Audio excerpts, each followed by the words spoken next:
El ver un examen de laboratorio por primera vez puede parecer algo retador, pero el entender cada valor, ayudándonos a afirmar o a negar la hipótesis que teníamos, es algo grandioso, y más si parte todo de la grandiosa fisiología de nuestro cuerpo humano.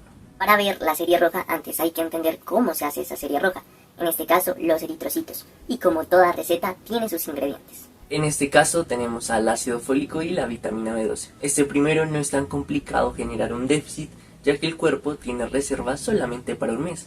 En cambio, la vitamina B12 sí es mucho más complicado, ya que el cuerpo tiene reservas hasta para 5 años si es que no llegamos a consumir nada de vitamina B12. Ellos son importantes ya que generan que el eritrocito madure adecuadamente, perdiendo en este proceso todas sus organelas antes de salir al espacio vascular. La médula ósea es el lugar en donde se crean estos eritrocitos. Podríamos decir que es la cocina.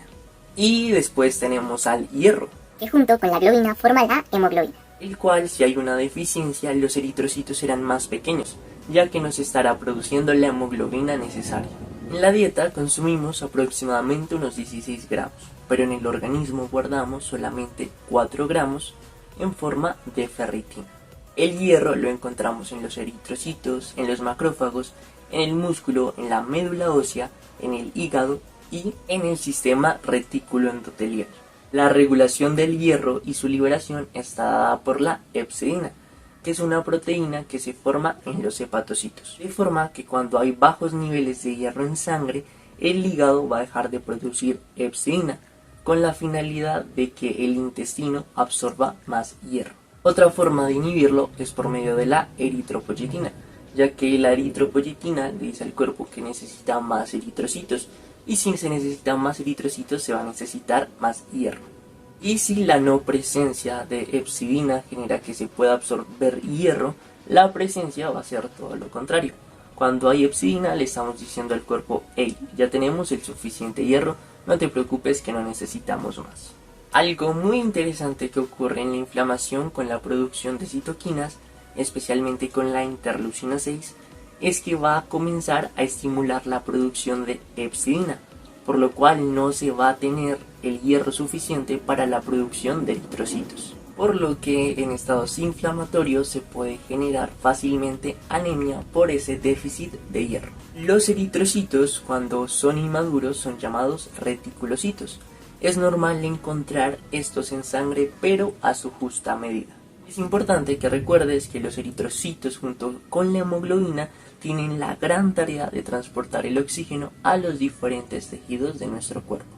Por eso los valores son nada más y nada menos que 3.4 a 5 millones de eritrocitos en mujeres, 4,2 a 5,4 millones en hombres.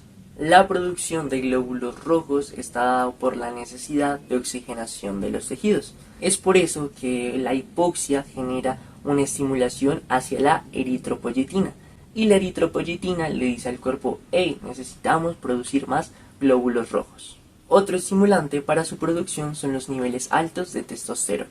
Cuando hay niveles elevados de eritrocitos en la sangre, lo llamamos eritrocitosis, que es dado, entre muchas otras cosas, por una mayor estimulación a la eritropoyetina, que, como ya vimos, es estimulado por la hipoxia. Por lo que sus causas pueden ser el EPOC, el tabaquismo, enfermedades cardíacas, el vivir en grandes alturas y el envenenamiento crónico por monóxido de carbono. En cambio, cuando hay una disminución de los niveles normales de eritrocitos o de la hemoglobina, hablamos de anemia. Esta explicación que hemos visto de los eritrocitos nos van a ayudar a entender cómo se puede producir esta anemia, que es realmente muy intuitivo. Puede ser por dos causas, o un aumento en su destrucción o un problema en su producción.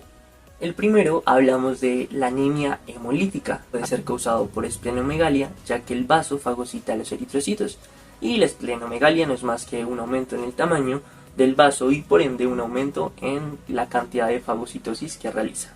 Bacterias que están en el torrente sanguíneo, factores proinflamatorios, y debemos sospechar de este tipo de anemia cuando hay anemia e ictericia, cuando hay una disminución de la aptoglobina sérica, cuando hay aumento de la bilirrubina indirecta y por ende de la bilirrubina total, cuando hay aumento de la deshidrogenasa láctica y cuando hay recuento de reticulocitos elevados.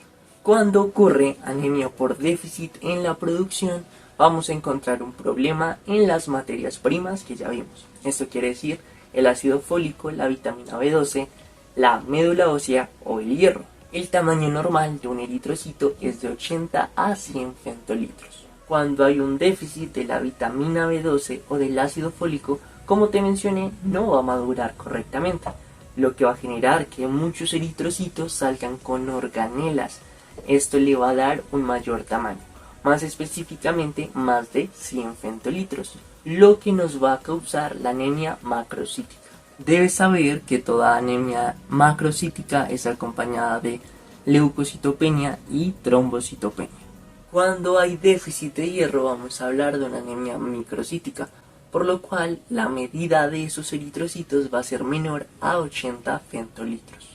Y cuando el problema es en la médula ósea, al tener los ingredientes necesarios, los eritrocitos van a salir con el tamaño adecuado. Pero al haber un problema en la médula ósea, va a haber una disminución de los glóbulos rojos, por lo cual hablamos de una anemia normocítica, que puede ser homogénea o heterogénea. Entre más homogénea es peor, ya que lo que nos está mostrando es que todos los eritrocitos tienen la misma edad. Las causas de lo que nos va a generar las anemias son bastante intuitivas, aún así es muy importante que las tengas presentes. En la anemia microcítica, el principal que hemos mencionado que es el déficit de hierro. Este puede ocurrir por sangrado digestivo, por uso de AINES, menstruaciones abundantes, abortos recurrentes, deficiencias nutricionales y trastornos de la hemoglobina como la talasemia. En la anemia normocítica, acá debemos diferenciar cuando es con recuento de reticulocitos elevados y cuando es con disminución. Cuando es elevados hay una médula ósea funcionalmente activa. Cuando es disminuido implica una médula ósea con funciones perdidas o disminuida. Y en la anemia macrocítica, por deficiencia de vitamina B12 o ácido fólico, anemias perniciosas, cirrosis hepáticas, medicamentos, compuestos antifolatos y anticonvulsivantes, síndrome mielodisplásico y anemia aplásica. Como ves, varias causas pueden generar el problema. Es por ello que tenemos más apartados en los exámenes de laboratorio para poder confirmar nuestro diagnóstico. Así que acá te dejo con los apartados más importantes de la serie roja. El hematocrito es el valor de los glóbulos rojos que se encuentran en la sangre. Por ejemplo, cuando se habla de un hematocrito de 40% significa que hay 40 milímetros de hematíes en 100 milímetros de sangre. Esto nos hace entender que puede haber una eritrocitosis por deshidratación. El ancho de redistribución eritrocitaria. Este análisis permite establecer la variación porcentual en el tamaño de los glóbulos rojos, permitiendo evaluar junto con los otros indicadores el funcionamiento medular y la respuesta frente al tratamiento. Los valores elevados se relacionan con la presencia de glóbulos rojos de diferentes tamaños, anisocitosis, llevando a una marcada heterogeneidad en la forma de estas células. Se relaciona con la respuesta adecuada al tratamiento y a las beta-talasemias. Indirectamente es un indicador de buena respuesta medular. Los niveles bajos de ancho de redistribución se relacionan con una presencia homogénea de células que se interpreta como una respuesta medular pobre asociado a eventos clínicos de evolución crónica. El recuento de reticulocitos mide los valores de eritrocitos inmaduros circulantes. En mujeres los valores son mayores ya que por la menstruación pierden más eritrocitos, por lo que el cuerpo generalmente busca suplir esa pérdida creando más, lo que provoca que sea más probable que aparezcan eritrocitos inmaduros. La velocidad de sedimentación globular es un análisis de sangre que permite establecer la actividad inflamatoria que existe en el organismo. El examen mide la velocidad con la que se precipitan los glóbulos rojos dentro del tubo de ensayo cuando están inmóviles. En efecto, las células rojas no se precipitan rápidamente porque continuamente están chocando entre ellas, efecto que se pierde cuando existe un número menor de células, o cuando existen proteínas aumentadas en el plasma que aceleran la precipitación de las células rojas por el cambio en la carga de la superficie. Las proteínas que más aceleran la precipitación de las células rojas son el fibrinógeno, las inmunoglobulinas, la macroglobulina alfa 2 y la albúmina. Te felicito, ya eres un experto en saber si hay anemia o qué tipo de anemia hay viendo los exámenes de laboratorio. Recuerda que nosotros no debemos usar los exámenes para poder diagnosticar, sino que sea una ayuda confirmatoria o no de lo que estamos pensando. Te recuerdo que te puedes suscribir, dejar tu like y tus comentarios, que son de gran ayuda para poder posicionar los videos.